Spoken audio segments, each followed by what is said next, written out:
Un bilan humain toujours plus lourd au 9e jour de l'offensive israélienne contre la bande de Gaza. Au moins 16 Palestiniens, dont 5 enfants, sont morts mercredi. Au total, plus de 200 personnes, en majorité des civils, ont péri selon les services de secours. De son côté, Israël annonce que près d'1 millier de roquettes ont atteint son sol. Mahmoud Abbas, le président palestinien, est attendu au Caire pour des discussions sur un éventuel cessez-le-feu. Pas de commentaire, ou presque, de Christiane Taubira après la condamnation d'une ex-candidate FN qu'il avait comparée à un singe.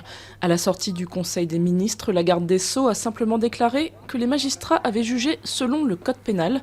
Anne-Sophie Leclerc a écopé de 9 mois de prison ferme. Elle a l'intention de faire appel. Cérémonie grandiose, 1 millier d'invités réunis dans son palais de Damas.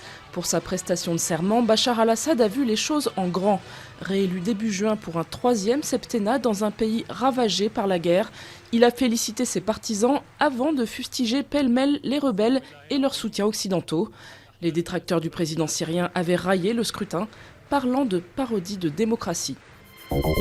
L'épidémie de sida éradiquée d'ici une quinzaine d'années, c'est l'hypothèse émise par l'ONU après la publication d'un rapport révélant un net recul du nombre de morts liés au sida en 2013.